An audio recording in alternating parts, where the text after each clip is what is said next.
평안하십니까 성도 여러분. 오늘은 열왕기 하 5장 15절부터 27절을 청렴한 지도자 엘리사와 탐욕스런 게하시라는 제목으로 묵상하겠습니다.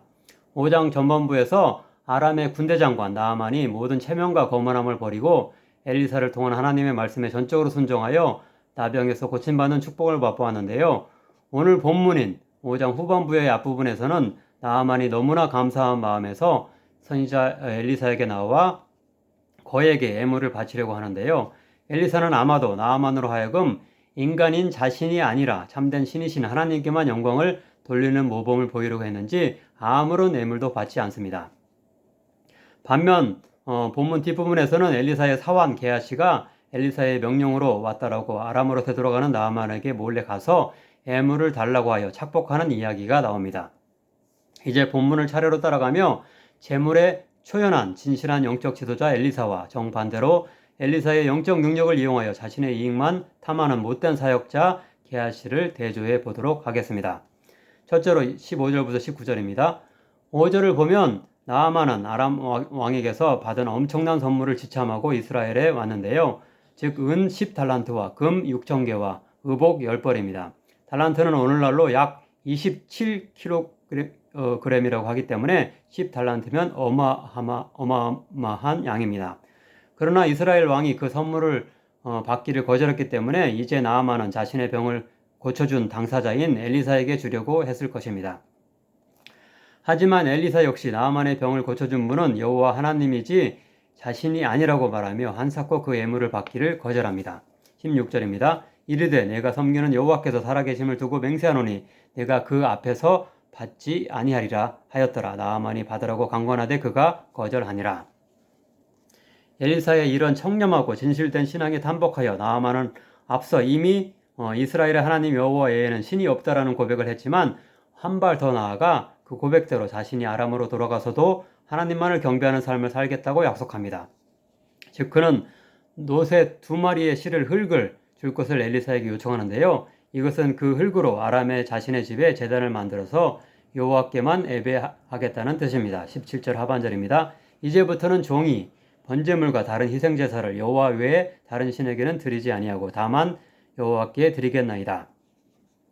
나아만의 이런 고백과 약속의 진실함은 이어지는 그의 발언에서 확인할 수 있는데요. 즉 그는 자신이 군대 장관으로서 아람 왕이 주관하는 림몬 신당의 제의에 참여하여 어쩔 수 없이 절을 할 수밖에 없는데 이 점은 용서해 달라는 것입니다.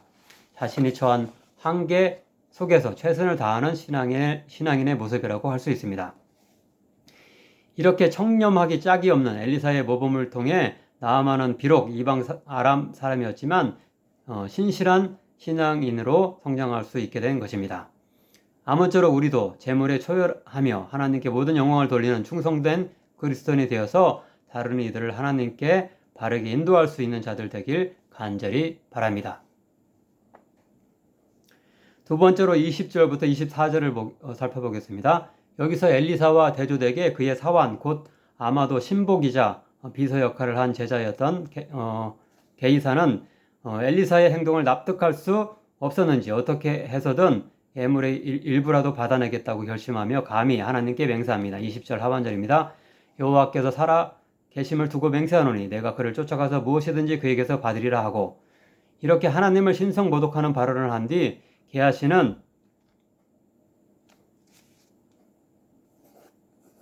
거짓말을 서슴지 않습니다. 나아만의 뒤를 쫓아가 스승 엘리사가 에브라임에서 방금 온 2 청년 제자를 위해 은 1달란트와 옷 2벌을 달라고 했다고 전합니다. 이에 나아만은 게하시가 엘리사의 측근이었으므로 의심하지 않았을 것이고 또한 이제라도 조금이나마 엘리사에게 보답할 수 있어서 감사한 마음으로 기꺼이 예물을 내어주었는데요. 게하시가 말한 은 1달란트가 아니라 그 2배인 2달란트를 내어주는 것을 볼 수 있습니다. 또 다른 선물도 이렇게 같이 주었습니다. 이후 게하시는 에브라임에서 온 청년 제자라고 속인 2 종이 메고 온 선물을 착복하여 자신의 집에 감추어 둡니다. 마지막 구절인 25절부터 27절에는 게하시가 엘리사를 통해 하나님께 심판받아 나아만이 걸렸던 나병에 걸리는 이야기가 나옵니다. 엘리사는 하나님이 주신 능력으로 게하시가 나아만에게 다녀온 사실을 이미 알았는데 게하시는 어디 갔다 왔느냐는 엘리사의 질문에 아무데도 가지 않았다는 거짓말을 합니다. 그러자 엘리사는 이미 사실을 다 안다고 말하며 그를 이렇게 꾸짖습니다. 25절 하반절입니다. 지금이 어찌 은을 받으며 옷을 받으며 감람원이나 포도원이나 양이나 소나 남종이나 여종을 받을 때이냐. 흉년으로 이스라엘의 온 백성이 어려우며 외적으로 아람의 침공 위협을 받고 있는데 신앙으로 중심을 잡아야 할 선지자의 제자가 거짓을 일삼으며 자신의 이익만을 탐하는 것을 한탄하는 질책일 것입니다. 이후 게하시뿐만 아니라 그의 후손 대대로 나병에 걸리는 심판을 받게 됩니다. 적군의 사령관인 나아만은 나병에서 치유되고 올바른 신앙을 가지게 된 반면 엘리사의 추제자라고 할 수 있는 게하시는 신앙을 잃고 나병까지 걸리는 역설적 상황입니다. 아무쪼록 우리는 신실한 엘리사의 가장 가까운 곳에 있어 그를 가장 잘 본받을 수 있음에도 불구하고 자신의 탐욕을 버리지 못하고 결국 신앙도 다 잃고 심판을 받는 게하시와 같은 자가 결코 되지 않아야 하겠습니다. 기도하겠습니다.